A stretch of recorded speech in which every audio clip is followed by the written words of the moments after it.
Bonjour à tous et merci d'être présents sur cette conférence 3e Peltor, comment protéger son audition à la chasse, menée par Pierre, chef de produit 3e Peltor chez Rivolier. On vous propose dans un premier temps de visionner une courte vidéo produit. Avant de lui laisser la parole, n'hésitez pas à lui poser vos questions ensuite dans le fil de discussion de la conférence.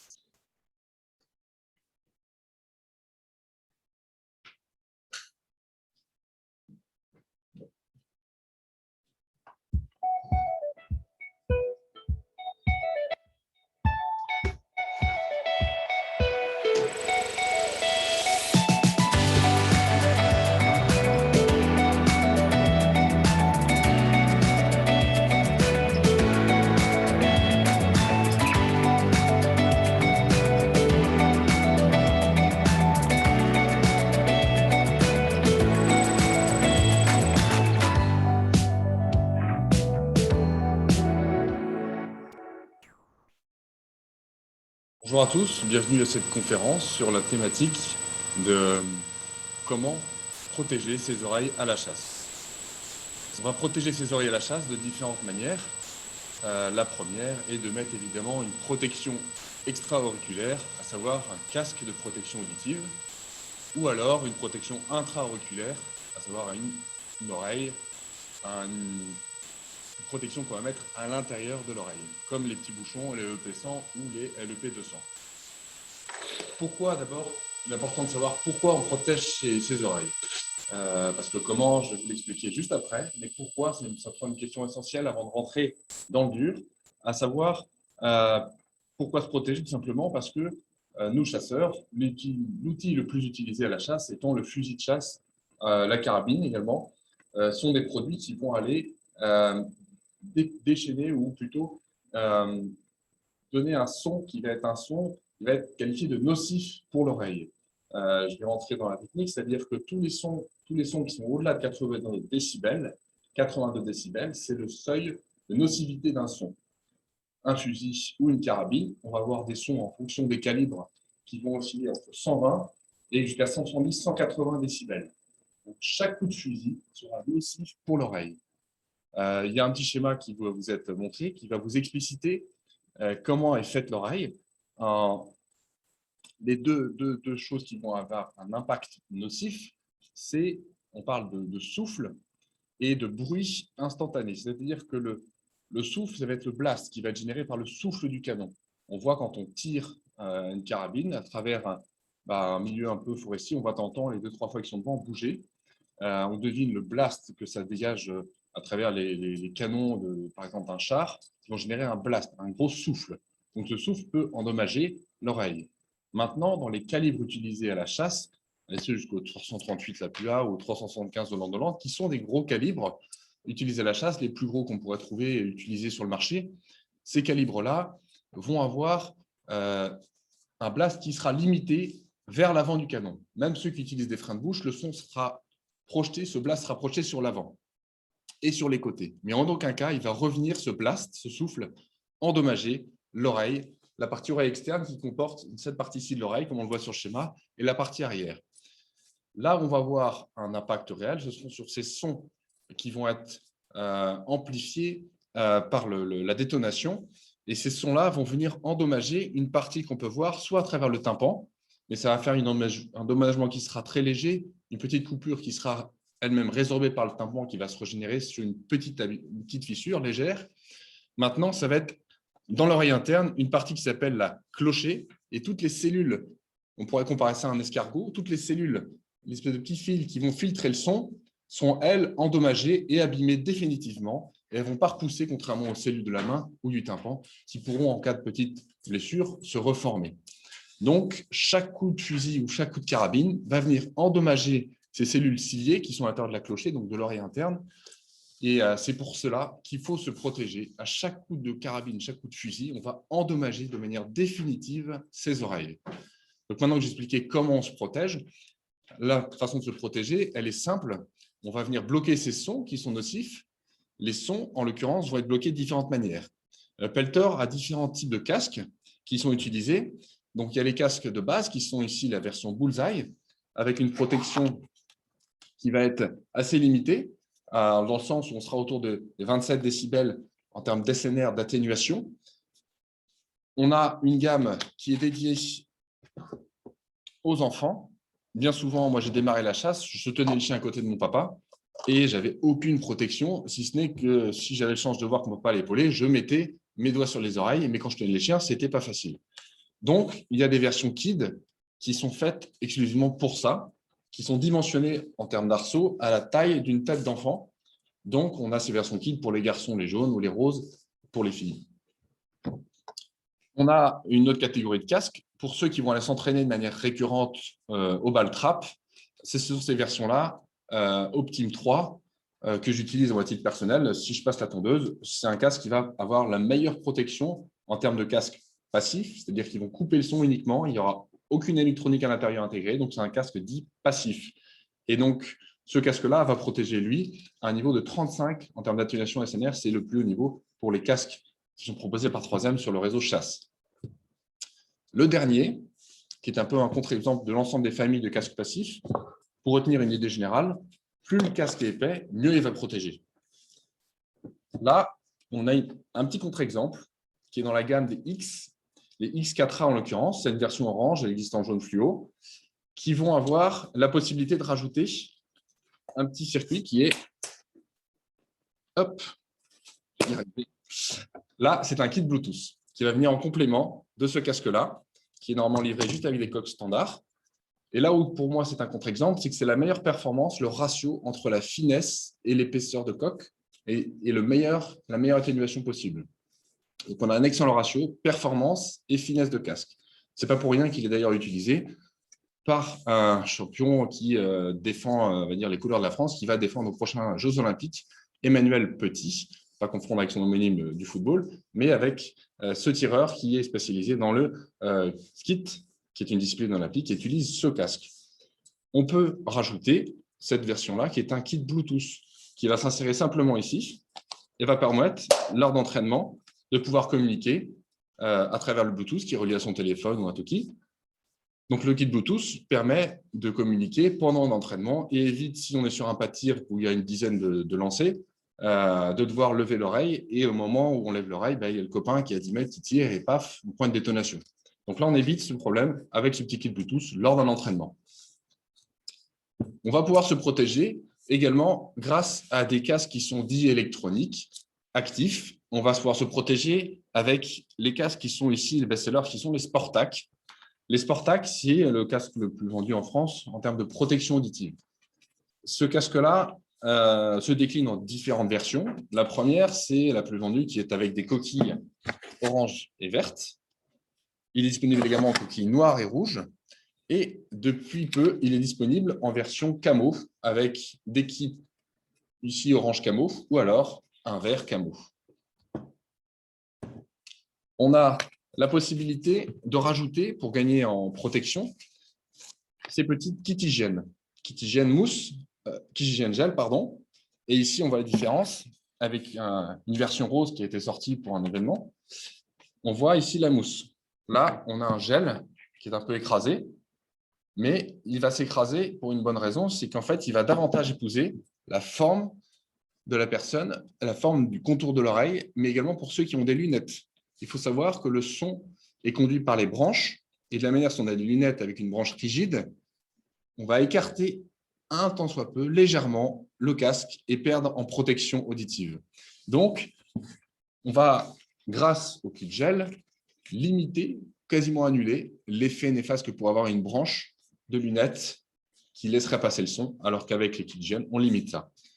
Et de plus, on a, avec ces casques-là, 26 dB d'atténuation en SNR, et là, 28 dB d'atténuation. Donc, on gagne aussi, grâce à ces kits gel qui vont davantage épouser la forme du contour de l'oreille, une meilleure protection. Il y a une autre version de casque, qui est le Protac, qui, lui, va pouvoir vous protéger aussi.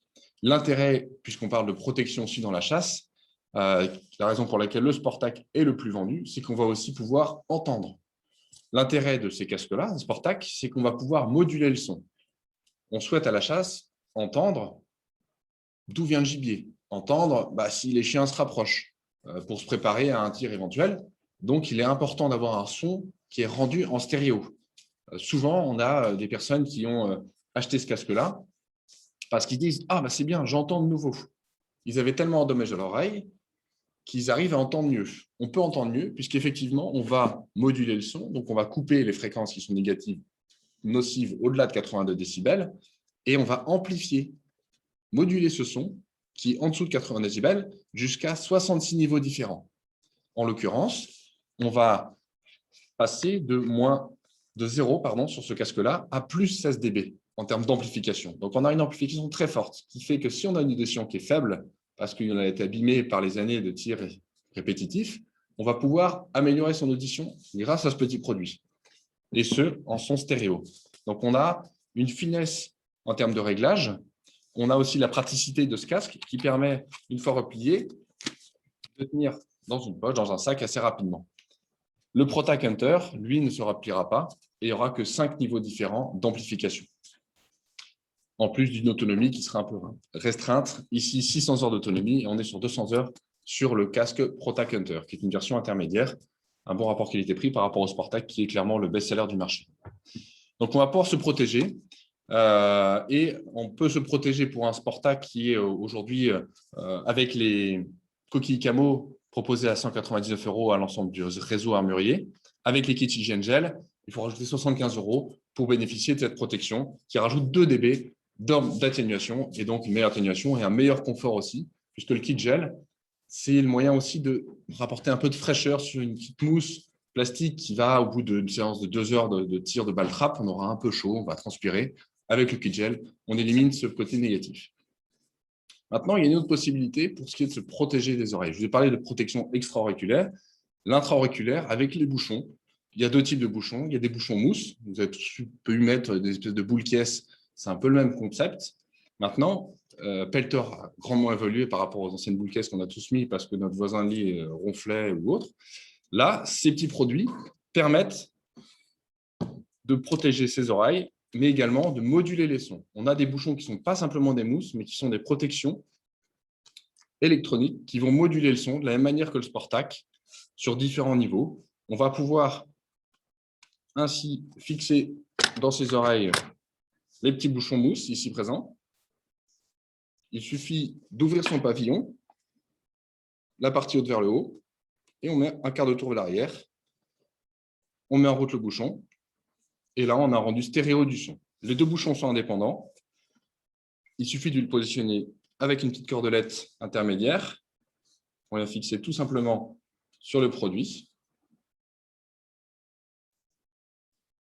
Après quoi, on vient fixer ça. On s'assure que le produit est bien fixé. De la même manière, on lève le pavillon et on fait un contour vers l'arrière. On appuie une demi-seconde. Les 2 bouchons sont en route, soit indépendants. On peut se protéger pour des personnes qui ont déjà subi les affres de coups de fusil ou autres. Ils auront ce qu'on appelle la surdité du chasseur. La surdité du chasseur, c'est pour quelqu'un qui est droitier, il va être davantage sourd de l'oreille gauche que de l'oreille droite. La raison est simple, c'est que quand on a l'arme qui est en joue, au moment où on fait feu, l'oreille gauche, qui est opposée au canon, entendra davantage. Elle sera plus près en angle de la sortie du canon. Donc, elle sera davantage endommagée que l'oreille qui est dans l'axe du canon, qui sera plus protégée. Et de fait, on a souvent un chasseur, quand il tourne l'oreille, il penche comme ça, il penche l'oreille dans laquelle il entend mieux. La raison pour laquelle je vous dis ça, c'est qu'on va se protéger et on va pouvoir rééquilibrer un peu les sons. C'est-à-dire que les 2 bouchons ici sont indépendants. On va moduler le son sur 3 niveaux différents, moins 6, 0, plus 6. Et on peut choisir de mettre plus 6 d'un côté et 0 de l'autre pour équilibrer un son qui sera déséquilibré par des années de tir sans protection auditive. L'autre raison qui permet en fait d'avoir ces 3 niveaux sonores différents, c'est que tout simplement, on va vouloir se protéger de fait qu'on sera en marche active. Donc, on va avoir un niveau moins 6 et on va être en marche active et puis d'un coup, on va devoir tirer. On va mettre au niveau moins 6 pour ne pas être perturbé par le bruit des feuilles qu'on va écraser, des branches sur lesquelles on va marcher, dont le son sera amplifié. A contrario, si on est posté dans une position statique et qu'on ne bouge pas au poste sur un mirador, par exemple, on va mettre au niveau plus 6 pour s'assurer de bien entendre le gibier qui approche. Donc, il y a différents niveaux qui permettent de bien se protéger sur ces petits bouchons EPS. Il existe dans une version ici plus développée, qui est le LEP 200. Donc, ça, c'est le EEP 100 que j'ai sur les oreilles. Si on regarde juste le bouchon, on ne voit pas trop de différence. Maintenant, si on regarde tout d'abord le boîtier, il y a une petite différence, c'est que celui-ci va se recharger en pile, mais aussi en USB. A contrario, celui-ci, ce sera uniquement en USB. L'avantage quand on est en mode de chasse, c'est que pendant la chasse, on porte ses bouchons. À la fin de la chasse, on les remet dans sa boîte. On la remet directement dans sa poche et on peut tranquillement aller au rendez-vous de chasse, prendre un casse-croûte en extérieur en confinement, mais c'est quand même très très pratique. Ce petit format de bouchon, c'est compatible, c'est compact et on peut aller partout pour le transporter. L'autre intérêt de ce produit-là, c'est qu'il a en plus la possibilité de se connecter au téléphone, le LEP200 uniquement. Il va se connecter via le neck loop, qui est un tour de cou qu'on vient rajouter en plus, qui n'est pas le petit cordon que j'ai là, qui est une autre pièce, qui va se brancher, elle, sur le téléphone ou sur un talkie-walkie qui a un port jack 3.5. Cette protection-là permet d'entendre, dans le cas d'une battue, des consignes de tir.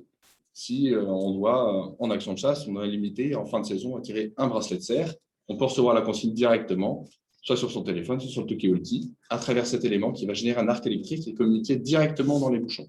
Ce n'est pas nocif, c'est quelque chose qui a été développé par 3M pour les militaires. L'ensemble des technologies 3M sont catégorisées en EPI. C'est équipements de protection individuelle qui sont certifiés, conformes et qui ont une excellente protection, une technologie 3M qui est intégrée. Donc, c'est un vrai plus sur ces petits bouchons 3M pour bien se protéger dans la chasse. Dernier détail, on a tous des conduits auditifs différents, des formes d'oreilles différentes. Donc, on va avoir la possibilité de se protéger avec les embouts, avec une adaptation parfaite à son oreille. Avec les embouts Ultra Fit, qui ont l'avantage d'être lavables, ou avec les embouts CCC, ou enfin avec les embouts Torque. Les deux grilles sont, eux, en mousse, donc on pourra en finir par s'effriter, donc on pourra les changer. L'avantage de ceux-ci, c'est qu'ils sont lavables. En termes de protection, ceux-là sont à 32 dB d'atténuation, donc on a une meilleure protection. Et là, on sera protégé à 36 avec les CCC, puisqu'ils sont en mousse, donc ils vont épouser presque parfaitement la forme des oreilles. Et les plus adaptés, c'est 38 dB d'atténuation au niveau SNR, qui est un niveau moyen, qui permettront d'avoir la meilleure protection. Donc, il y a différentes façons de se protéger à la chasse, soit de manière passive pour des enfants qui vont nous accompagner, soit de manière électronique avec des casques extra-auriculaires, soit avec des bouchons. Et voilà, on aura une croissance sur l'ensemble des produits qui vont permettre de se protéger, et ce, de manière croissante en termes de meilleure protection possible pour les casques ou les bouchons. Voilà, j'espère que vous avez apprécié cette conférence sur comment bien se protéger et pourquoi. Et si vous avez des questions, n'hésitez pas à me les poser soit maintenant, soit ultérieurement, après avoir visionné cette conférence. Je crois que tu as été assez complet, Pierre, puisqu'on n'a pas de questions parmi l'audience. N'hésitez pas, hein, on a quelques instants pour vous répondre si vous voulez mettre vos questions dans le fil de discussion. On reste disponible pour vous via le chat. N'hésitez pas sur des questions à Pasteur sur des petits soucis techniques que vous auriez pu rencontrer. Souvent, on parle de sifflement quand on positionne les bouchons. Il suffit, une fois le bouchon positionné, de mettre sa main un peu autour des oreilles. Si on entend un sifflement, c'est qu'on n'a a priori pas la bonne taille d'embout. Donc, il faut faire différents tests avec les différents embouts qui sont disponibles au sein des kits de EP100 Orange ou alors le P200 Orange. Pierre, on a une question. Est-ce qu'on vend des pièces détachées pour Peltor? Alors, quelles pièces exactement? On va laisser la personne répondre. Entre-temps, on a une seconde question. Où est-ce qu'on peut trouver les produits 3e Peltor? Les produits 3e Peltor chasse sont disponibles chez l'ensemble des réseaux armuriers, chez Decathlon, les grossistes comme Terzo. Il y a l'ensemble du réseau armurier qui a l'ensemble de ces produits à disposition que vous pouvez récupérer. Aujourd'hui, beaucoup s'organisent en click and collect vu le contexte sanitaire. Donc, vous pouvez les commander chez eux et ils vous les donneront en click and collect pour ceux qui sont organisés en conséquence. Alors, la personne qui souhaitait savoir si nous vendions les pièces détachées séparément s'intéresse particulièrement aux mousses. Alors, les mousses, ces mousses-là sont vendues séparément, ainsi que des mousses. Ici, je ne vous ai pas évoqué ces mousses, je m'en excuse. Ces mousses-là, ce sont des mousses anti-vent. Donc, je ne sais pas si c'est la question de l'auditeur, mais en l'occurrence… Il s'agit en l'occurrence, pardon, Pierre, des mousses pour les casques. D'accord. Alors, hop, je finis juste sur ces petites mousses-là et je réponds à l'auditeur. Ouais. Les mousses ici anti-vent font la fonction équivalente d'un micro, c'est-à-dire que ces mousses anti-vent vont limiter, comme le disent leur nom, l'effet nocif, pas nocif, mais néfaste du vent. On va avoir une perturbation avec un vent fort qui va perturber si on amplifie le son. Et là, on peut encore passer au niveau -6 pour moins être perturbé. Mais ces mousses-là anti-vent vont limiter grandement cet effet désagréable que pourrait avoir le vent. Pour répondre à notre auditeur, oui, on pourra lui livrer. Je ne sais pas s'il l'achetait chez un revendeur ou chez un armurier de notre réseau, mais ce sont des petites mousses qu'on peut avoir nous. Il suffit de nous poser la question et on lui renverra une petite mousse. C'est une petite pièce qui vient se fixer ici avec la pièce plastique. Et la mousse, là, on pourra lui livrer sans problème. Donc oui, c'est disponible. Maintenant, ces kits hygiène-là sont des kits hygiène et l'hygiène est fondamentale. Là, on a des casques qui vont, imaginez, être fixés là, comme ça, toute la journée. Toute la journée, moi, je m'habille, je garde mes vêtements un jour, après, je change de sous-vêtements une fois par jour. De la même manière, parce que je transpire, et on va transpirer aussi là-dedans. Je prends volontairement cet exemple un peu atypique, puisque en fait, ces kits hygiène-là, il faut aussi penser à les changer. On va bien se protéger avec un kit hygiène qui est en bon état. S'il est complètement abîmé, si le cuir est lacéré ici et que ça part en lambeaux, il faut le changer. Donc ça, pareil, pour rebondir sur la question de l'auditeur, on va changer, avoir la possibilité de changer dans les kits hygiène avec une version pour le Sportac en gel. Et à chaque fois, c'est livré avec la mousse et le kit, soit les kits standards, soit les kits gel. Je vous ai présenté en début de conférence avec un gain de 2 décibels en termes d'atténuation et aussi un meilleur confort et une fraîcheur à l'usage. Donc, pensez aussi en termes d'hygiène pour bien se protéger. Il faut également se protéger les oreilles, mais avec quelque chose de sain et d'hygiénique. Donc, perso, moi, quand j'utilise un coton-tige, je le jette, je ne le remets pas derrière après.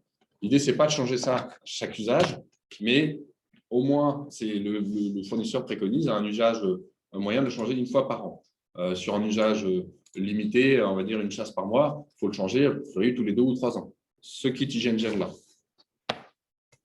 Est-ce que tu pourrais préciser le prix du kit hygiène, s'il te plaît? Alors, celui-ci est à 75 € parce qu'il intègre une particularité en silicone. Donc, il a 75 €. Donc, c'est une paire à chaque fois. Et celui-ci est autour de, pour moi, 19 €. Le kit standard. On le trouve sur le site Rivolier, disponible également chez tous les armuriers qui l'ont référencé chez eux. Merci Pierre. Entre le casque ou les bouchons, lequel serait le moins sensible au vent? Alors, la sensibilité au vent, elle sera peut-être un peu meilleure sur les bouchons, parce qu'on a une mousse anti-vent, grâce à la mousse anti-vent uniquement, une protection qui sera supérieure et l'effet désagréable du vent sera moins perceptible avec les petits bouchons. Maintenant, il suffit, pour éviter l'effet néfaste du vent, de jouer avec les touches ici, plus et moins. Donc, on a 66 niveaux différents sur Sportac, c'est énorme, de possibilités d'atténuer le niveau du vent. On vient de 0 à +16. Là, sur les bouchons EEP100, on est à -6, 0, +6. Sur le LEP200, -6, 0, +6, +10. Donc, on a un niveau aussi supérieur pour ce qui est de l'amplification des sons sur le LEP200. Et le fait qu'on aille en négatif, c'est un petit avantage aussi. Pour l'effet néfaste du vent, en cas de grand vent, on passe en négatif. Et là, on est moins gêné aussi. Merci Pierre. On avait une question tout à l'heure aussi. Est-il possible de brancher des talkies? Oui, tout à fait. Il y a des câbles aujourd'hui. On voit sur les Sportac. Ici, il y a une petite fiche. Une fiche ici qui J22 qui va se connecter. Après, il y a différents ports en fonction des talkie-walkie. Il y a des Motorola, il y a Midland. Il y a différentes marques de talkie-walkie qui sont présentes sur le marché. Decathlon en sortira également, le BGB 500, mais il y a plein de modèles différents qui existent sur le marché. Et pour chaque modèle de talkie-walkie, il existe une fiche qui est compatible. Et ce petit câble, il vient se fixer sur la fiche 22 ici du Sportac. Et une fois qu'elle est, on va entendre les consignes. Et le talkie-walkie va faire passer l'information reçue du talkie-walkie, ce qui évite le squash ou les informations qui arrivent très fort dans le talkie, ça pourrait faire couler un gibier. Le petit câble qui est entre le talkie-walkie et le casque a également un micro. On peut brancher tout simplement ici au niveau d'un bouton. Et ce micro permet aussi de communiquer. Donc, c'est un câble qui est à double emploi, qui permet non seulement de recevoir l'information, mais aussi d'en donner. Donc oui, ça existe en fonction de talkie-walkie que vous l'avez. D'accord. En restant dans le même domaine, quelqu'un demande si les Sportac Bluetooth existent. Alors, le Sportac Bluetooth a existé. Il a été arrêté il y a 3 ou 4 ans maintenant chez 3M Peltor. Il y a d'autres versions sur lesquelles on travaille qui permettraient d'avoir un produit adapté à la chasse. La difficulté et la raison pour laquelle ils avaient arrêté, c'est que les connexions Bluetooth ont évolué. Donc, on avait une technologie Bluetooth qui a été supérieure. Donc, les téléphones qui étaient sur le marché il y a plus de 4 ans étaient compatibles. Maintenant, c'est les nouveaux téléphones ne le sont plus. Donc, 3M a pris un cran d'avance et j'espère qu'on aura bientôt un produit compatible Bluetooth qui va arriver sur le marché. Mais ça, je pense que vous le saurez bien assez tôt. Merci pour cette réponse. On a une dernière question dans l'audience. Quelle serait la garantie des produits 3M Peltor? Alors, on a une garantie qui est de 2 ans sur ces produits-là, sur les produits Sportac, qui est une garantie relativement légale du fait que normalement les marques ont une garantie d'1 an et les distributeurs que nous sommes garantissent une année supplémentaire. Donc, on a une garantie de 2 ans pour ces produits qui sont dans le cadre légal, les produits électroniques pour Peltor. Super, merci Pierre pour ces informations. Voilà. Précision, si éventuellement il y a des casques qui sont hors garantie, sur lesquels présenterait un défaut, ça peut arriver. Des réparations peuvent être possibles, ou alors un échange sur un prix standard qu'on pourra définir ensemble sera possible pour un produit hors garantie. Écoutez, si vous avez d'autres questions, on vous invite soit à vous rendre sur notre site rivolier.com où vous avez tout le détail des produits de la gamme, ou bien jusqu'à la fin du week-end sur notre stand dans le hall 3 du salon J'aime la chasse, où nous pouvons vous répondre aussi par le biais de chat. Merci à tous d'avoir suivi ce live. Merci, à très bientôt sur le salon.